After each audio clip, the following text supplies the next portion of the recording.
Bonjour à tous, bienvenue donc à ce webinaire organisé par les éditions Magenta sur la question de comment aider les ados à bien utiliser les écrans.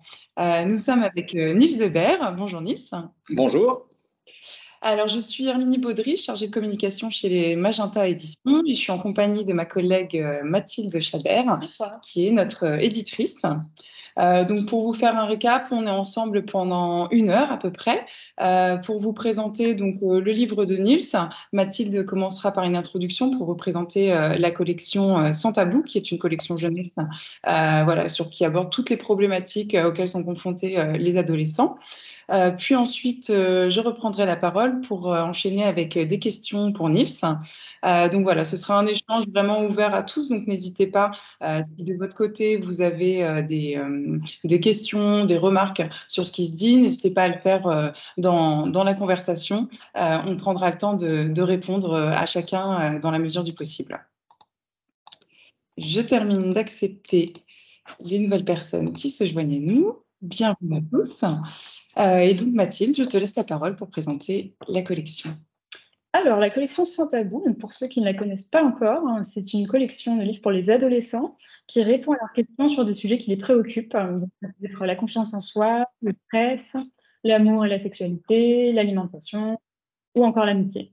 Donc ce soir, on est là pour parler des écrans, mais je précise quand même que le prochain livre de la collection paraît le 5 octobre sur les émotions, donc ça s'appelle « Je fais de mes émotions une force ». Vous trouverez dans tous les livres de la collection des jeux, des tests pour apprendre à se connaître et des témoignages d'adolescents qui racontent leur expérience.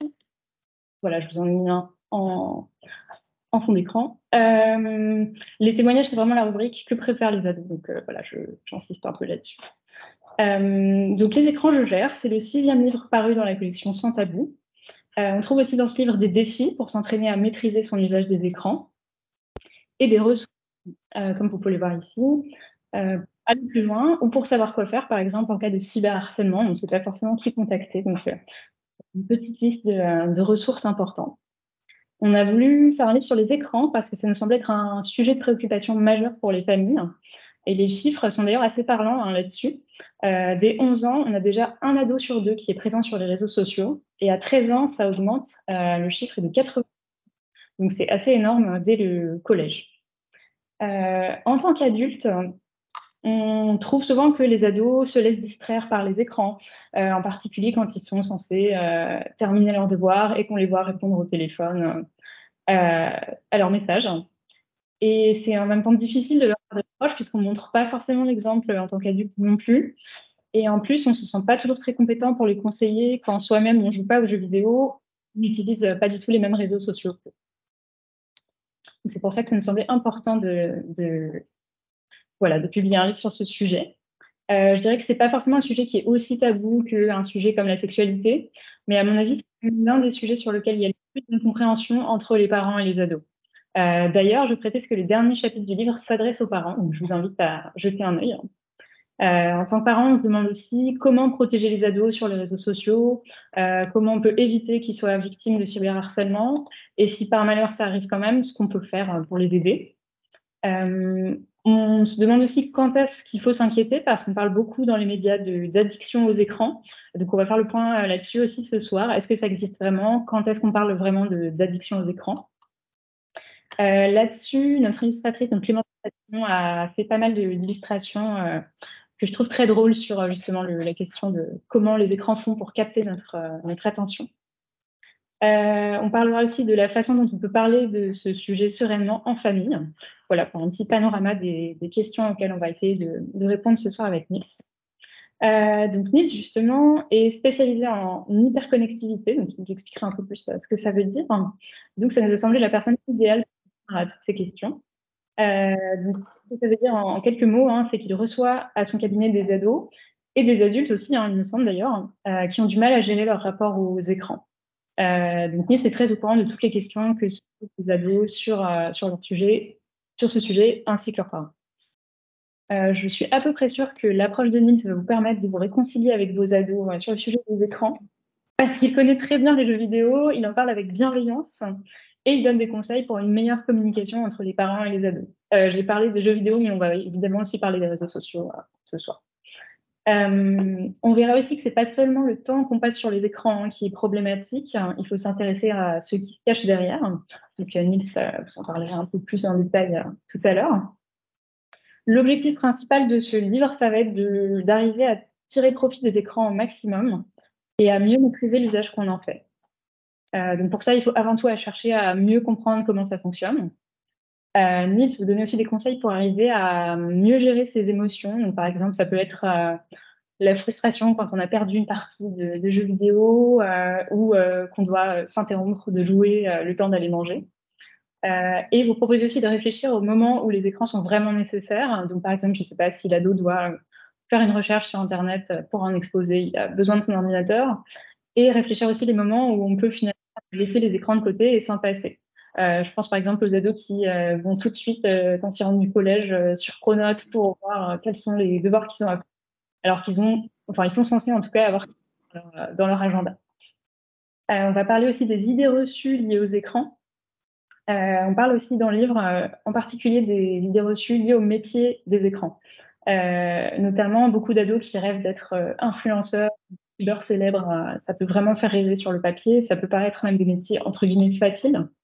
On va voir un peu ce qu'il en est. Nils avait une petite enquête pour savoir un peu ce qu'il en était. Il a pu interviewer Monsieur Plouf, qui est un youtubeur qui a une chaîne consacrée aux jeux vidéo, qui a à ce jour 178 000 abonnés, donc ça augmente toutes les semaines. Et Monsieur Plouf explique, contrairement à ce qu'on pourrait penser, même pour faire une vidéo de quelques minutes qu'on publie sur YouTube, il faut en réalité des dizaines d'heures de travail. Hein. Ça représente beaucoup plus de temps d'investissement que ce qu'on pourrait penser. Et une autre idée reçue aussi sur laquelle il est important de c'est le fait que les métiers liés aux jeux vidéo, voilà, on peut penser que c'est réservé aux garçons parce que c'est une majorité d'hommes qui exercent ces métiers. Et Nils a eu la chance d'interviewer Julie Le Baron, qui est rédactrice en chef du magazine Canard PC, et qui explique que, voilà, elle raconte un peu son parcours. Elle dit que c'est possible de réussir dans ce milieu, même quand on est une fille, même si, voilà, ça demande peut-être un peu plus d'efforts, mais c'est tout à fait faisable, en tout cas. Voilà, en résumé, je dirais que c'est un livre à mettre entre toutes les mains. Et alors, Nils, pour commencer, est-ce que vous pourriez d'abord vous présenter un peu plus en détail et peut-être nous dire aussi pourquoi les gens viennent vous consulter en général? Oui, volontiers. Merci beaucoup pour cette présentation. Donc, moi, je suis psychologue psychothérapeute en Suisse. Sauf erreur, en France, l'équivalent, ce serait psychologue clinicien. Je crois que c'est le terme que vous utilisez. Et donc, je travaille dans un cabinet privé à Lausanne, donc en Suisse, et je reçois des gens qui ont des difficultés à gérer leur pratique numérique. Alors, c'est très souvent des parents qui viennent parce qu'ils sont inquiets pour leurs enfants, mais comme vous l'avez mentionné tout à l'heure aussi, je travaille aussi avec des adultes, puisque cette question de l'hyperconnectivité, finalement, ça nous concerne nous aussi en tant qu'adultes, puisqu'on vit dans un monde qui est hyper connecté, qu'en soi, c'est pas du tout un problème, mais qu'à certains moments, voilà, les écrans peuvent occuper une place ou une fonction qui n'est peut-être plus celle qui était prévue à la base, et ils vont devenir envahissants. Et moi, ce qui m'intéresse, c'est quelle fonction on attribue à ces écrans. Donc, une grande partie de mon travail consiste à comprendre ce que les adolescents ou mes patients de manière générale recherchent sur et à travers leurs écrans et de les aider à retrouver un équilibre. Mais ce que je peux déjà dire sans trop gâcher la suite, c'est que de manière générale, l'écran n'est jamais le problème. L'écran représente toujours un moyen d'exprimer un problème qui se situe ailleurs, et c'est une partie de mon travail que je trouve fascinante, qui est un peu ce côté un peu investigateur, un peu détective, comme ça, d'aller chercher qu'est-ce que ces personnes-là expriment ou recherchent à travers cette utilisation des écrans. Oui, justement, moi, c'était la première question que je voulais vous poser, Nils, puisqu'on a tendance à parler d'addiction aux écrans, mais vous utilisez le terme d'hyperconnectivité. Quelle est la différence? Est-ce que vous pouvez nous expliquer là un peu ces termes? Oui, en fait, alors, c'est avant tout une question étymologique. Et il y a un immense débat actuellement pour savoir est-ce que oui ou non on devrait parler d'addiction aux écrans. Mais la réalité clinique que je vois tous les jours, c'est que Alors déjà, le terme addiction, de manière générale, c'est un mot qui à la base vient du langage médical, qui désigne une pathologie et qui petit à petit a glissé dans le langage courant pour qu'on l'utilise de manière assez variée. On va par exemple dire qu'on est accro au sport, si quelqu'un a du mal à se dire si je peux pas faire mes 5 heures de sport par semaine, je me sens pas bien, ou on est accro au chocolat, ou on est addict à une série parce qu'on a regardé toute une saison en un week-end. Donc ce mot addict, ce mot addiction, il a gentiment glissé dans le langage courant, mais en réalité, une addiction, c'est une pathologie. Et pour qu'il y ait une pathologie reconnue, il faut qu'il y ait un diagnostic qui soit posé. Et on n'a pas de diagnostic d'addiction aux écrans, ça n'existe pas. Donc la réalité clinique que j'observe, c'est que si on parle d'addiction aux écrans, on est en train de coller une étiquette sur ces personnes qui sont en souffrance, qu'il ne faut pas banaliser cette souffrance-là, mais en réalité, c'est une souffrance qui exprime un mal-être plus profond. Donc si on se contente de parler d'addiction aux écrans, ben, en gros, on rate le problème, on rate la porte d'entrée pour aller vraiment trouver quel est le problème. Quand je dis qu'il n'y a pas d'addiction aux écrans, ça ne veut pas dire qu'il n'y a pas de problème. Il y a des difficultés, il y a des problèmes, on travaille avec tous les jours, mais il convient un peu de réorienter l'approche pour qu'on puisse parler vraiment des problèmes qui sont réellement derrière et pas qu'on reste focalisé sur l'écran qui est devant nous. Et qu'est-ce qui peut rendre les écrans si attractifs, justement? Quels sont un peu les mécanismes pourquoi ça attire autant les jeunes et même les moins jeunes? Ouais, en fait, je dirais qu'il y a deux raisons principales. La première, c'est que nos écrans aujourd'hui sont construits, enfin plutôt l'utilisation qu'on fait de nos écrans sont faites pour que on ait l'impression que tout soit intuitif, que tout est captivant et qu'il y a des mécanismes qui sont maintenant de plus en plus connus qu'on peut mettre en évidence pour illustrer comment les créateurs de jeux vidéo ou de réseaux sociaux vont utiliser ces mécanismes pour attirer notre attention, pour capter notre attention. Ça, c'est la première chose. Et la deuxième chose, et là c'est plutôt en tant que thérapeute que je parle, c'est d'aller chercher les raisons qui sont propres à chacun. Il y a les écrans à ce moment-là prennent une fonction qui est différente et en gros, si je résume un peu l'idée, ça permet à certaines personnes d'atteindre quelque chose qu'il ou elle n'arrive pas à atteindre dans un autre domaine. Et l'écran prend une fonction qui devient fondamentale. Et ça devient un peu comme une béquille sur laquelle ces gens vont s'appuyer pour atteindre un but. Et si la béquille fonctionne bien sur le court terme, elle peut avoir des problèmes sur le long terme. Donc il y a à la fois des facteurs intrinsèques aux médias, c'est-à-dire qu'est-ce qui fait qu'on est captivé par un écran, par un réseau social, par un jeu vidéo, puis de l'autre côté, des facteurs plutôt intrinsèques aux utilisateurs et aux utilisatrices. Et est-ce que les écrans sont forcément mauvais pour la santé? C'est quoi les effets négatifs, mais aussi peut-être des effets positifs qu'ils peuvent avoir, là, vraiment concernant le développement et la santé des adolescents?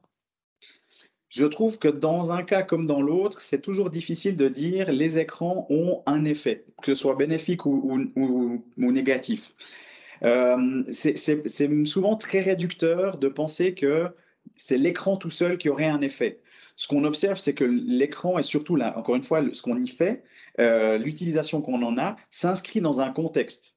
Et si, par exemple, aujourd'hui, on a, ici en Suisse, à Genève, on a l'Université de Genève en psychologie qui fait beaucoup de recherches sur l'utilisation des jeux vidéo et leurs effets cognitifs, et que les résultats de ces études montrent que les gens qui jouent aux jeux vidéo prendraient des meilleures décisions et surtout de manière plus efficace que les gens qui ne jouent pas. Pour moi, ça ne veut pas forcément dire qu'il faut coller tous les enfants devant les jeux vidéo pour qu'ils acquièrent ces compétences-là. Pour moi, c'est l'utilisation du jeu vidéo dans un contexte bien particulier et adapté qui éventuellement permet d'acquérir ces compétences-là.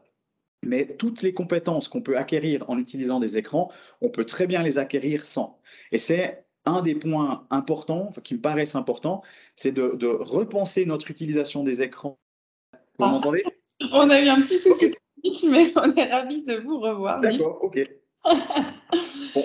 Alors, j'ai oublié le fil de où est-ce qu'on s'était arrêté. Je ne sais pas si vous... C'est pas grave, je vais résumer la réponse en disant que plutôt que de s'intéresser à est-ce que les écrans ont des effets bénéfiques ou négatifs, on a meilleur temps de se poser la question dans quel but on s'en sert. C'est-à-dire, si on travaille ou on vit avec des adolescents, par exemple, il faut qu'on leur pose la question pourquoi ces écrans seraient importants pour eux. Et on va bien différencier que l'écran, en réalité, ne représente jamais un besoin.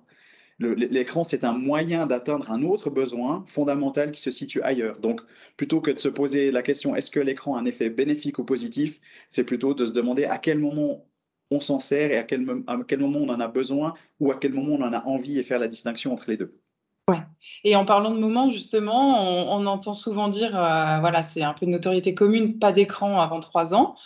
Mais quand ils sont plus âgés et qu'ils nous tannent pour avoir un écran, parce que tous les copains en ont aussi, d'après vous, à quel âge, en fait, on peut autoriser un enfant, je parle surtout au niveau du smartphone, d'avoir son propre smartphone ou de commencer à jouer aux jeux vidéo? Oui. Déjà, je dirais que rappelons-nous tous et toutes que quand nous-mêmes on était enfants, on a aussi utilisé l'argument de je suis le seul ou la seule qui n'a pas accès à un truc, qui n'a pas quelque chose que tous les copains et toutes les copines ont à l'école. Donc on a tous utilisé cet argument.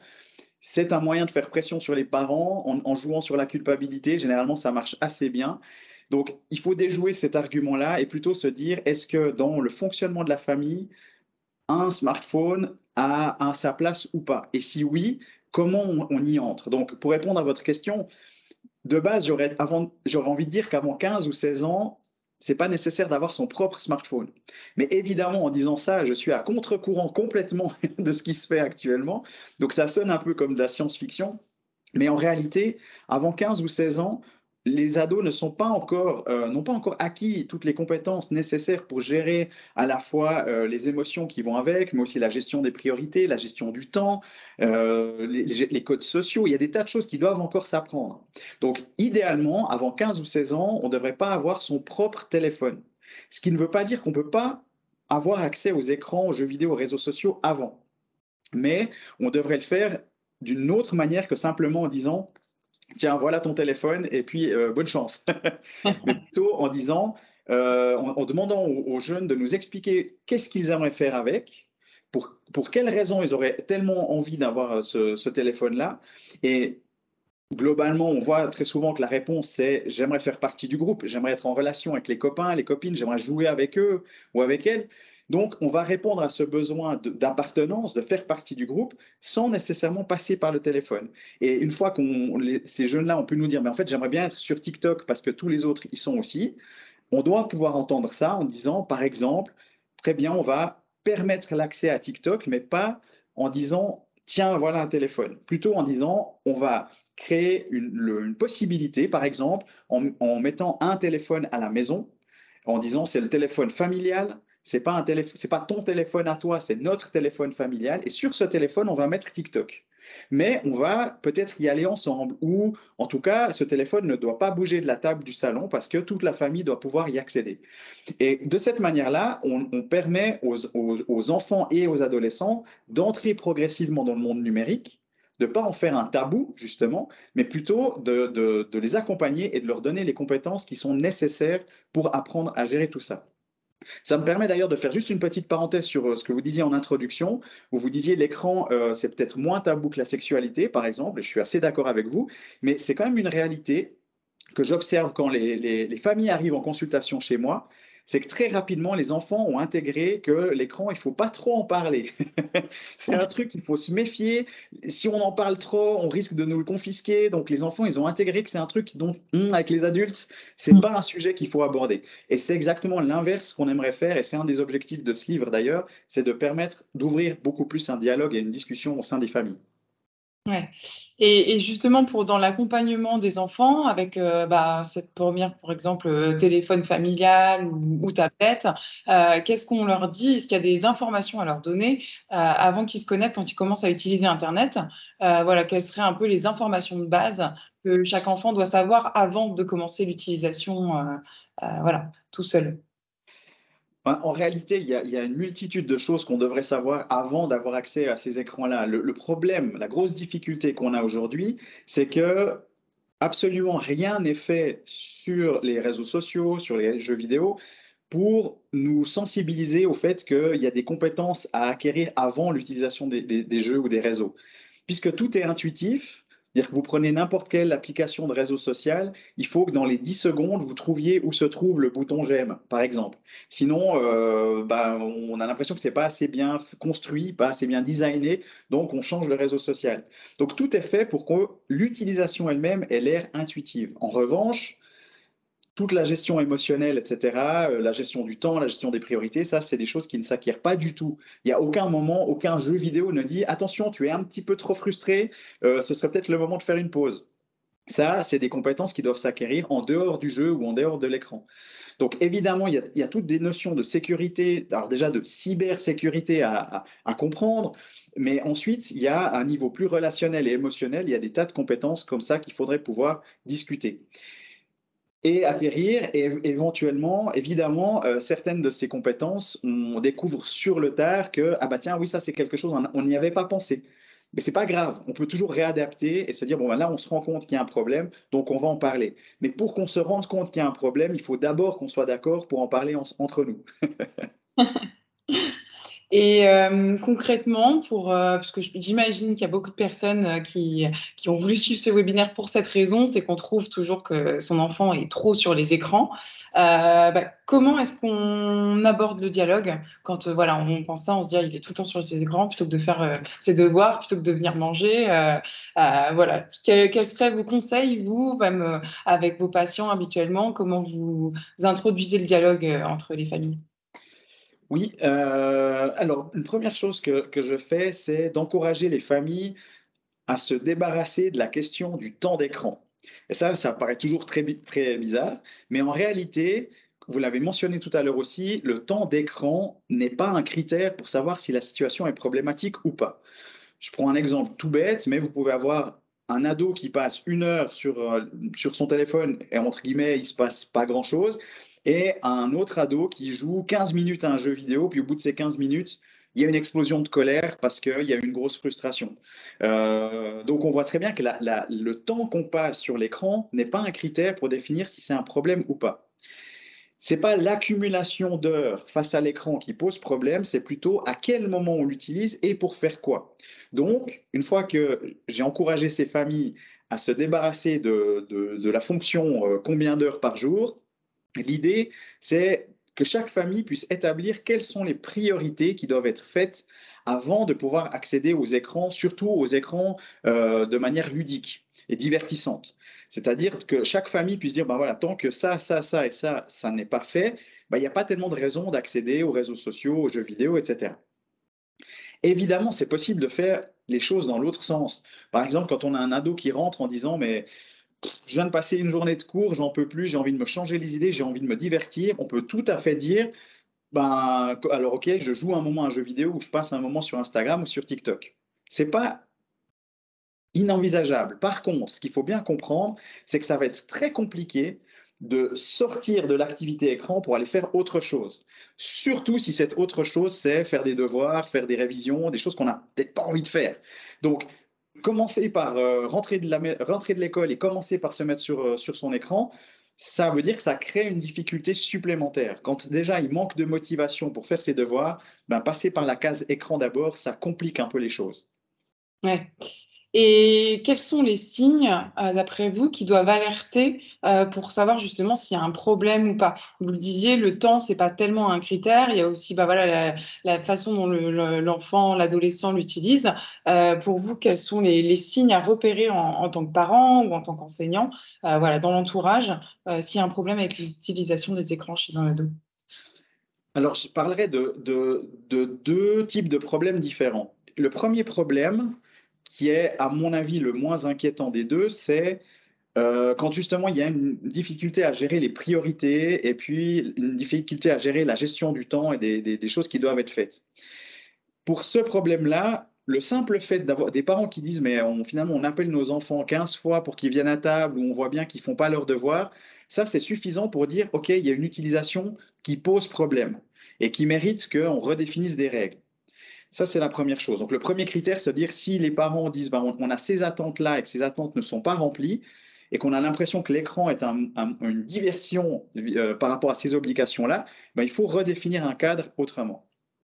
Et l'autre type de problème qui, à mon avis, justement, est plus préoccupant, c'est plutôt la question d'un mésusage de type harcèlement, par exemple, où à travers l'utilisation des réseaux ou des jeux, tout d'un coup, on a des enfants ou des ados qui tombent sur des gens qui sont mal intentionnés ou malveillants. Et là, on peut observer des changements de comportement très forts chez ces jeunes-là qui, tout d'un coup, perdent l'appétit, perdent leur motivation à l'école, n'ont plus envie d'aller en cours, n'ont plus envie de se lever.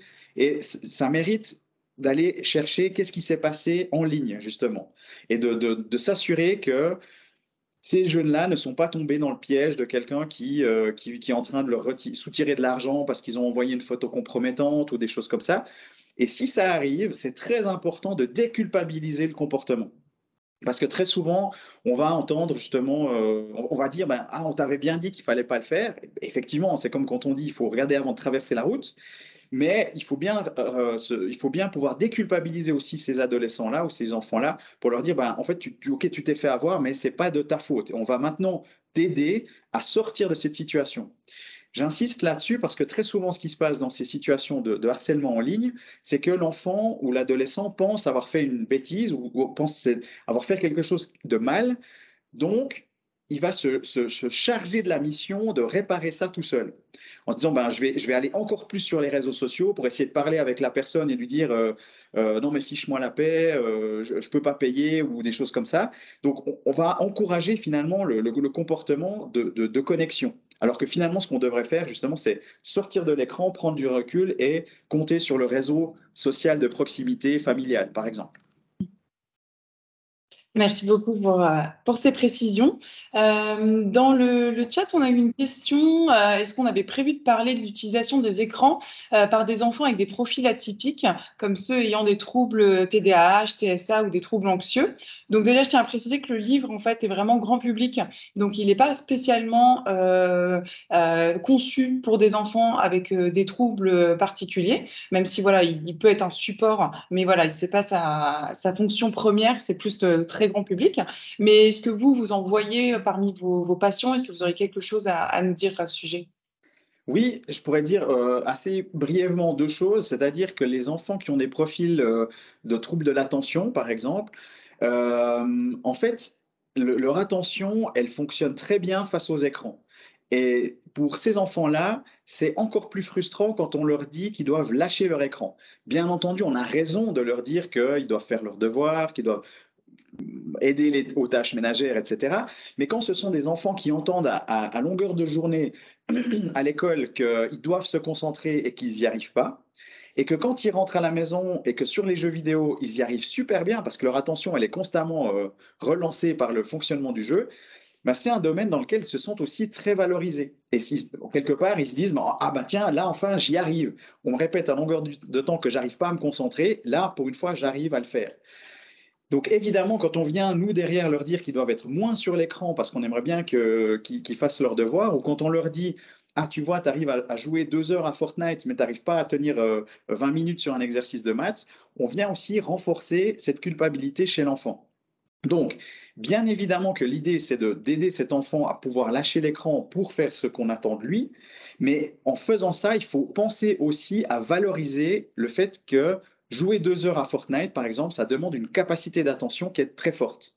Donc, on peut valoriser ça tout en accompagnant la gestion des priorités pour dire, bon, ben maintenant, il faut aussi pouvoir faire ce qu'il y a à côté. Et en ce qui concerne les TSA, donc les troubles du spectre autistique, ce qu'on observe, c'est que, alors évidemment, ça c'est une évidence, les écrans ne génèrent absolument pas d'autisme chez les enfants, absolument pas. Par contre, les enfants qui ont, ou les adolescents, voire même les adultes, hein, qui ont des troubles du spectre autistique, en fait, sont très à l'aise dans les univers numériques parce que ce sont des univers qui sont carrés, indépendamment de la forme de l'écran, mais plutôt parce que les fonctions dans ces univers-là, elles sont très carrées. Pour donner un exemple, si je joue à Super Mario, chaque fois que j'appuie sur le bouton A, Super Mario saute. Il n'y a pas il y a pas de deuxième degré, il n'y a pas de quelque chose de caché qu'il faudrait comprendre, comme c'est le cas dans les interactions dans le quotidien. Ici, l'univers numérique répond à des normes qui sont très carrées. Donc ça, c'est aussi très rassurant pour les enfants qui ont des TSA. Donc, de nouveau, on peut valoriser ces compétences-là tout en étant dans l'accompagnement et aussi en favorisant aussi d'autres activités à côté. Et je voulais justement demander aussi pour poursuivre là-dessus, on est souvent déconnecté en tant que parents de ce que les jeunes apprécient, etc. Vous qui voyez au quotidien des jeunes, des adolescents, quels sont les jeux et les applications les plus populaires, ce qu'ils utilisent le plus? C'est un peu pour une courte mise à jour, on va dire, parce que souvent on est un peu à l'ouest. Voilà, qu'est-ce qui marche en ce moment et qu'est-ce qui les attire le plus?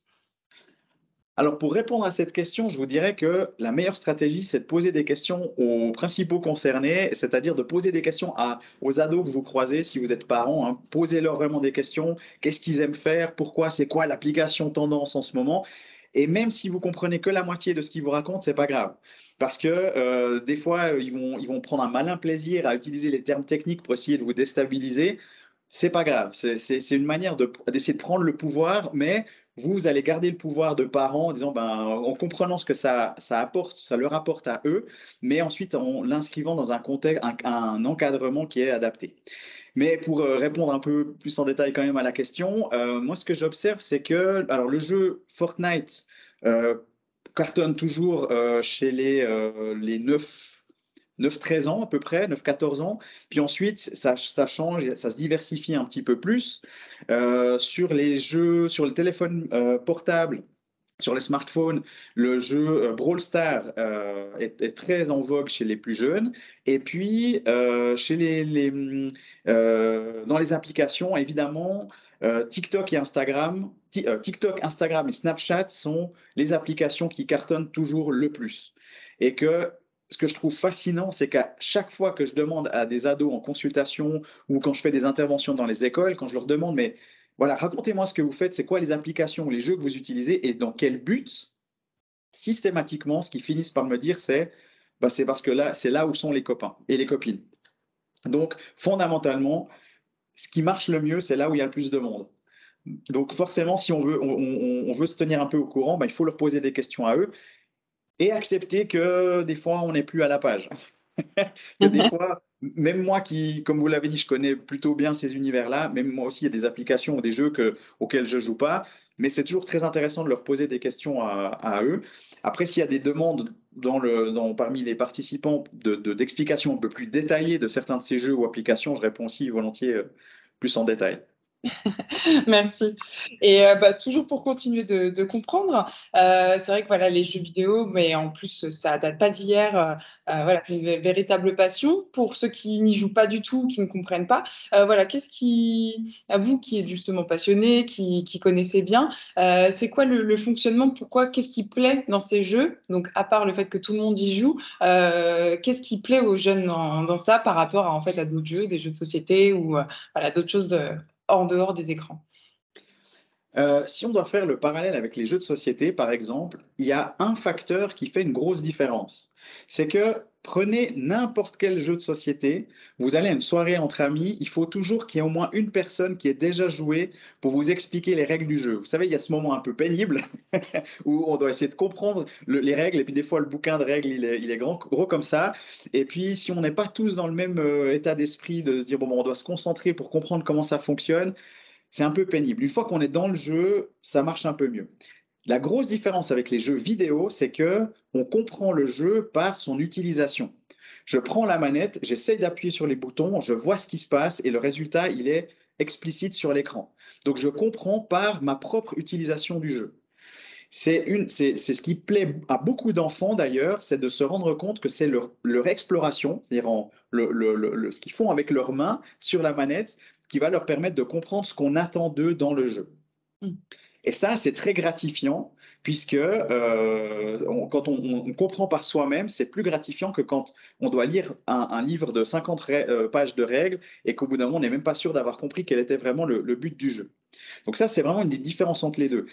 Mais ça ne veut pas dire que le jeu de société ne doit pas être encouragé. Au contraire, je pense qu'il y a vraiment les deux qui doivent exister en parallèle. Et puis, il y a des tas de jeux de société aujourd'hui qui s'inspirent aussi du jeu vidéo. Donc, ça permet aussi des fois d'alpaguer les ados et puis de les tirer aussi vers d'autres jeux de société dans lesquels c'est peut-être plus facile d'entrer quand on est en famille. Ouais. par exemple. Merci beaucoup pour ces explications, c'est très éclairant. Aussi, dans le livre, vous parlez, donc il y a tout un chapitre consacré aux réseaux sociaux, et vous parlez notamment aussi, où il y a une page consacrée aux jeux d'argent. Est-ce que vous rencontrez beaucoup de mineurs qui y jouent? Est-ce qu'il y a un point d'attention là-dessus, sur les jeux d'argent à avoir? Oui, parce qu'on est face à un dilemme politique. Actuellement, on sait que certains jeux vidéo impliquent des mécanismes qui sont très proches du jeu d'argent et qu'il y a un manque de législation là autour. En Suisse, on est en train de réfléchir à comment adapter certaines lois là autour. Je sais qu'en France aussi, c'est en réflexion. En Belgique, ils ont interdit certaines pratiques, par exemple, dans d'autres pays également, mais on voit que des fois, on est à la limite du jeu d'argent et que c'est un peu, c'est pas du tout, c'est même pas du tout éthique de dire que c'est des enfants qui vont se retrouver face à ces jeux-là. De l'autre côté, on observe aussi que l'industrie du jeu d'argent a très bien compris que s'il y avait autant de gens qui jouent aux jeux vidéo, il y avait un public à aller draguer. Et puis essayer de voir comment réattirer aussi ce public vers le jeu d'argent. Et c'est pour ça qu'on voit le développement d'applications de casinos en ligne ou de jeux de hasard qui ressemblent à des jeux vidéo. Donc là, ça devient, des fois, c'est un peu plus confus. Et puis moi, ce que j'observe, c'est que euh, souvent si on enregistre par exemple la carte de crédit dans le téléphone ou sur les consoles de jeu, bah, des fois certains enfants ne font pas la distinction et ne se rendent pas compte qu'ils sont en train de dépenser de l'argent réel dans un jeu en pensant que c'est l'argent du jeu. Alors ça, c'est quelque chose auquel il faut faire très attention. Donc n'enregistrez jamais vos cartes de crédit dans vos téléphones et dans vos consoles de jeu, jamais. Et puis, d'un point de vue thérapeutique, c'est-à-dire que quand on aborde ces points en thérapie, forcément, on va aller voir plus loin, ce que ça veut dire aussi hein, dans le comportement des enfants qui, tout d'un coup, dépensent l'argent des parents. Qu'est-ce que ça veut dire aussi du fonctionnement familial? Qu'est-ce que les enfants essaient de signifier peut-être à leurs parents de manière inconsciente, etc. Mais donc, il faut être attentif à cette distinction entre jeu d'argent et jeu vidéo.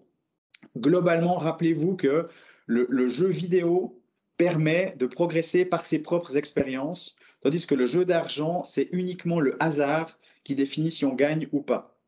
Et à partir de là, on peut déjà un peu faire le tri entre les deux.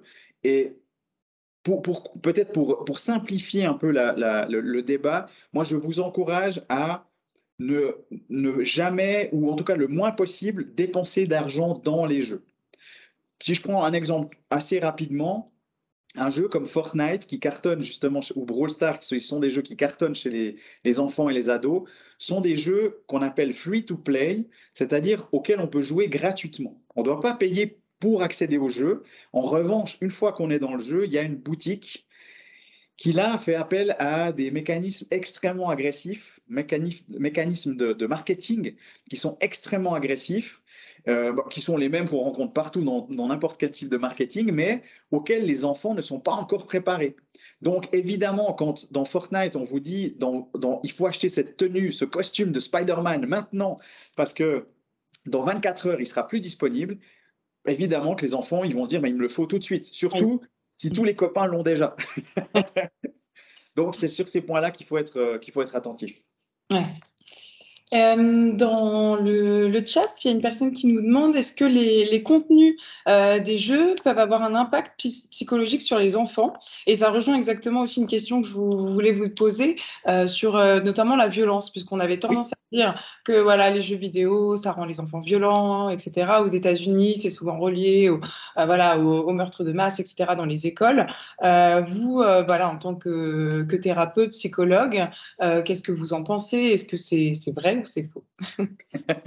Alors, c'est le lien jeu vidéo violent et violence comportementale, il est faux. C'est-à-dire qu'effectivement, jouer à un jeu violent ne rend pas les gens violents. En revanche, ce qu'il faut se rappeler, c'est que jouer à un jeu vidéo crée une tension. On ne peut pas jouer à un jeu sans être un petit peu tendu. Alors oui, certains jeux sont très relaxants, d'accord. Mais très souvent, dans l'activité jeu vidéo, on est en tension parce qu'il faut faire preuve de dextérité, par exemple. Donc, on a un niveau de tension qui est assez élevé. Donc, forcément, quand on sort de ce niveau, à ce niveau-là de tension, certains comportements peuvent être agressifs. On peut voir une certaine forme d'agressivité, qu'elle soit verbale ou physique. Hein. Je suis frustré d'avoir perdu une partie, je lance ma manette, mauvaise idée. Donc, ça veut dire que c'est pas une violence. C'est pas parce que le jeu était violent. Prenez un jeu comme FIFA ou Mario Kart, hein, qui ne sont pas des jeux violents en soi. Vous pouvez avoir des joueurs et des joueuses qui sont très frustrés et qui vont exprimer de manière très virulente leur frustration. Donc, il faut distinguer violence et agressivité et surtout de ne pas oublier que l'activité de jeu génère forcément un état de tension et que ça fait justement partie des choses qu'on doit apprendre. C'est que oui, perdre dans un jeu est frustrant, donc on a le droit d'être en colère, on a le droit d'être frustré. Par contre, lancer sa manette n'est pas une bonne manière d'exprimer cette colère et cette frustration. Donc effectivement, il n'y a pas de lien entre jeu violent et violence.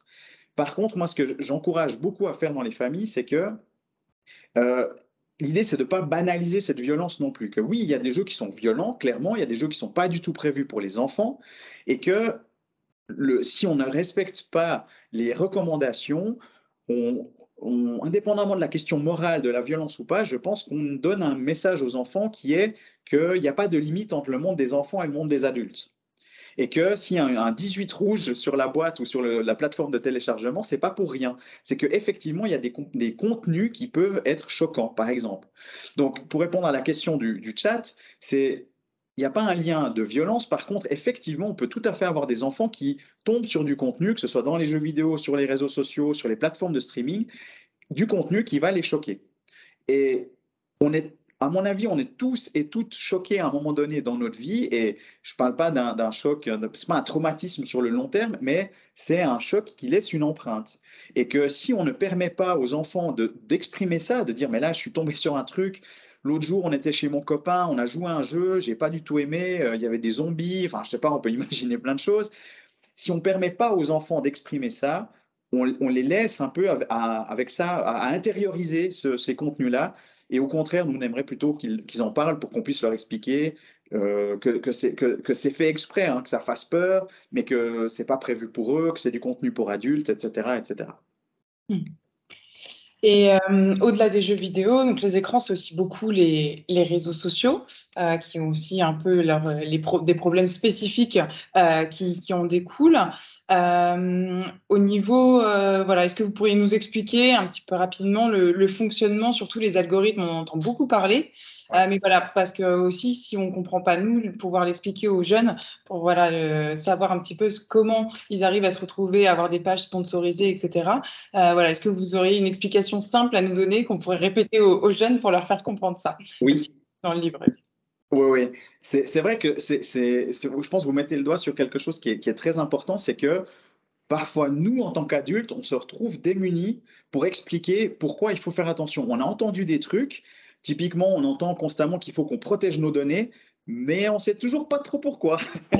On nous a bien dit qu'il fallait faire attention, mais on a du mal à comprendre pourquoi WhatsApp, il y a des trucs, on prend nos données, on n'a toujours pas compris ce que ça veut dire. Donc, effectivement, pour donner une réponse claire aux enfants, ce qu'il faut comprendre, c'est que les réseaux sociaux fonctionnent avec des algorithmes. Les algorithmes sont des calculs qui, en fait, analysent nos comportements en ligne. Donc, ils vont observer ce que nous, on fait sur notre téléphone. Par exemple, si je suis sur TikTok, chaque fois que je regarde une vidéo, que je la regarde une deuxième fois, que je la commente, que je la partage, que je la like, ces comportements-là sont considérés comme l'algorithme comme un comportement engageant. C'est-à-dire que la vidéo elle-même a généré un engagement chez l'utilisateur. Si je passe direct, j'ai aucun engagement, donc du coup, la vidéo, elle a échoué. Elle a échoué à capter mon attention. Donc l'algorithme va analyser chacun de nos comportements pour nous proposer du contenu qui correspondrait à cet engagement-là. Et ce n'est pas toujours du contenu qui nous intéresse, qui nous fait plaisir, par exemple. On peut être intrigué par une vidéo qu'on a trouvée violente, une vidéo, par exemple, de la guerre en Ukraine, et puis on se dit, je la regarde une deuxième fois parce que je suis impressionné par ce que j'ai vu. L'algorithme, lui, va enregistrer, ah tiens, cette vidéo-là, elle est engageante. Donc, il va nous en proposer une similaire. Donc, au bout d'un moment, on a l'impression, c'est ce qu'on appelle une bulle de filtre, c'est que les filtres ont créé une bulle dans laquelle on ne voit plus qu'un type de contenu. Et que si je compare avec quelqu'un d'autre à côté, sa bulle à lui ou à elle sera différente de la mienne. D'où l'importance capitale qu'on ouvre ces bulles et qu'on pose nos téléphones sur la table et qu'on se montre ces bulles-là et qu'on puisse dire, mais tiens, qu'est-ce que t'en penses? T'as vu telle vidéo sur TikTok, t'as vu telle vidéo de la guerre en Ukraine, t'en penses quoi? T'as vu telle vidéo de cette influenceuse en maillot de bain sur la plage qui danse, t'en penses quoi? Est-ce que t'as pas l'impression qu'au bout d'un moment, on nous propose que des vidéos de femmes qui ont le même corps ou qui sont habillées de la même manière? Est-ce que tu trouves que c'est normal? Qu'est-ce que t'en penses? Donc, en faisant ça, on ouvre les contre-exemples. On fait l'inverse de ce que l'algorithme nous fait. On propose quelque chose qui n'est pas du même modèle. Donc, c'est important de pouvoir expliquer ça. Mais ce qui peut être rassurant, c'est que les choses évoluent dans le bon sens. Peut-être que vous avez entendu parler de ça, mais il y a une décision du Parlement européen la semaine passée de valider un texte de loi qui oblige les réseaux sociaux à modifier certaines de leurs fonctionnalités, surtout quand c'est les profils des mineurs. Donc, par exemple, maintenant, les réseaux sociaux n'ont plus l'autorisation de prélever les données des mineurs et certaines fonctionnalités des algorithmes sont désactivées pour les mineurs. Alors, ça va dans le bon sens, mais ce n'est pas encore la clé de la solution. Le problème est encore présent. Oui, justement, dans ces notions de bulle, on en parle souvent lié au tout ce qui est conspiration, etc.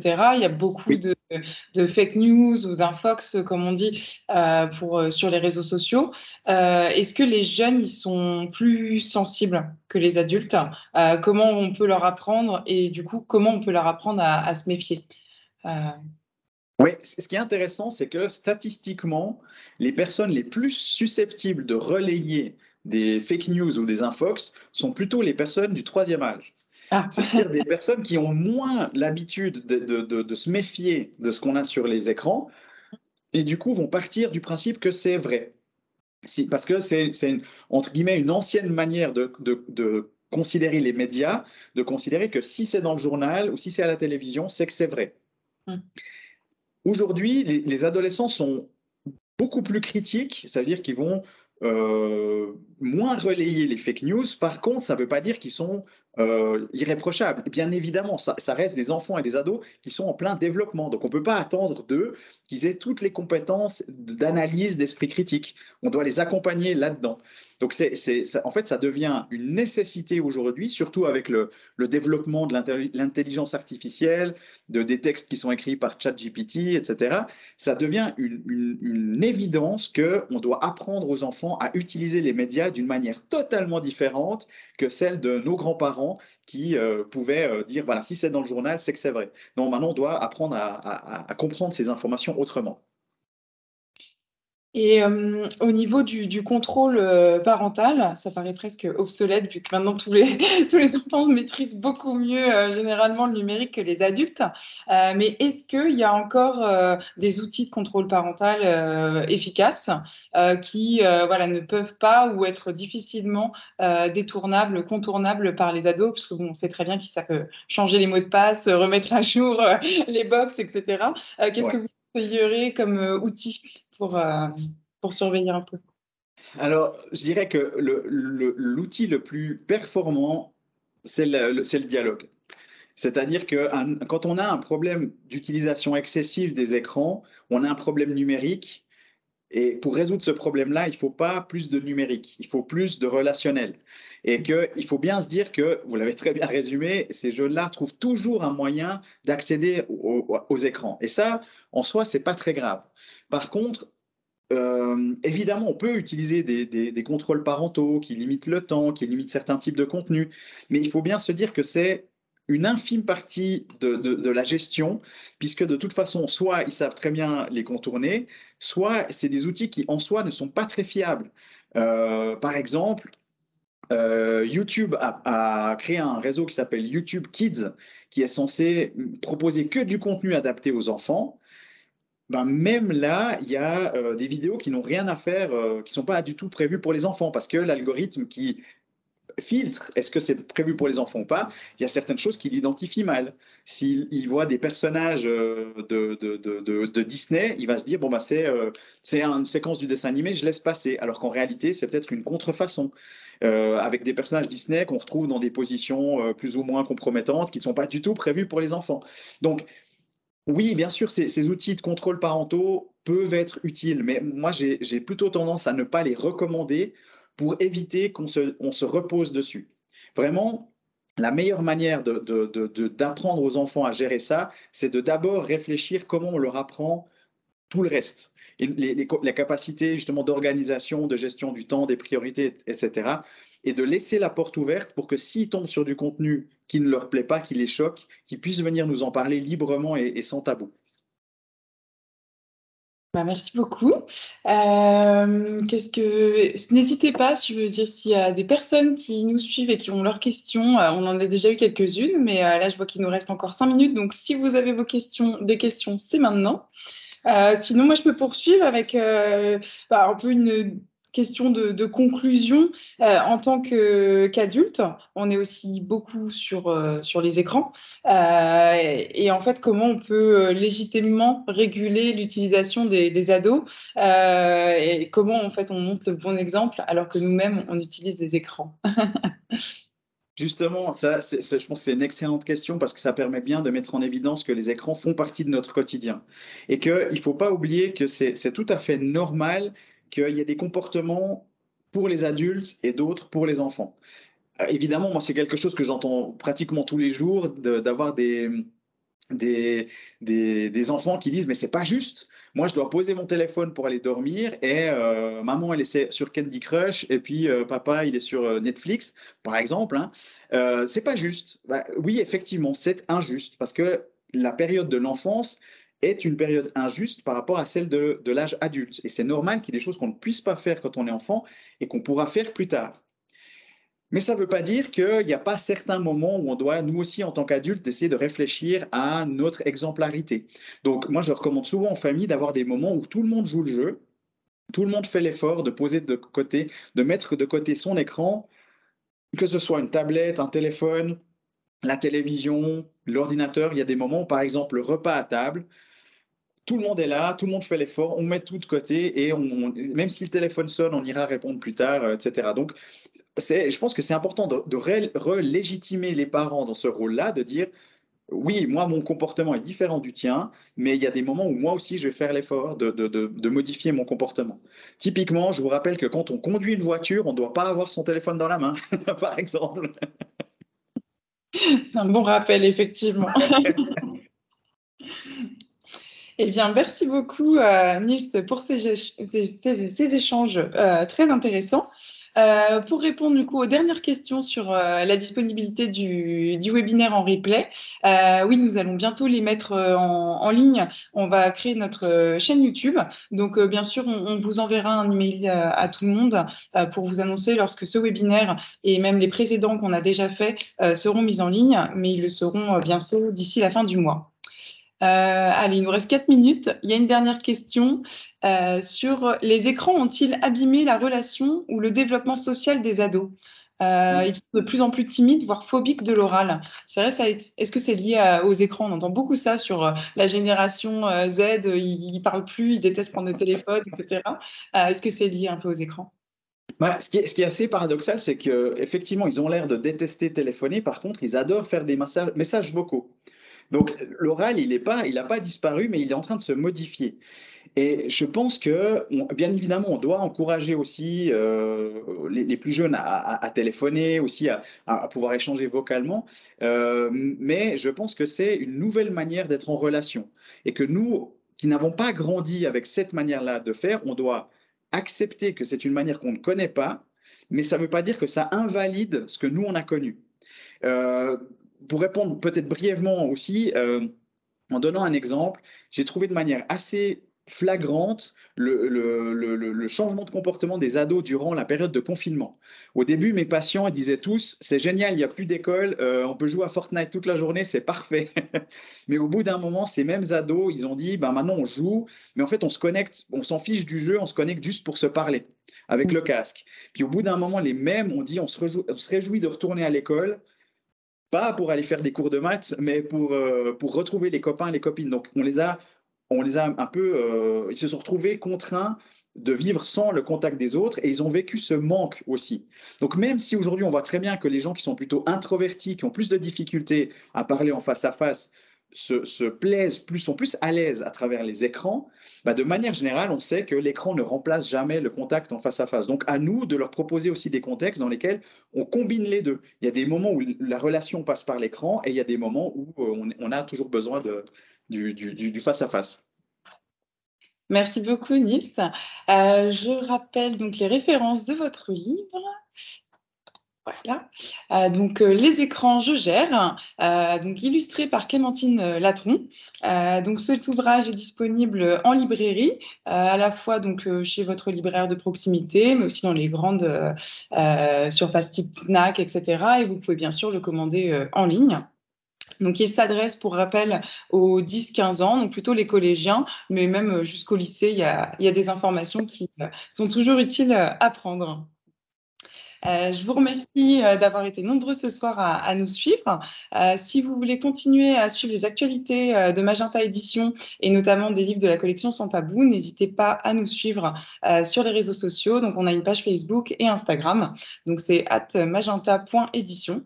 Et bien sûr, donc le replay sera bientôt disponible d'ici la fin du mois sur notre chaîne YouTube. On vous enverra un mail pour vous transmettre le lien bientôt.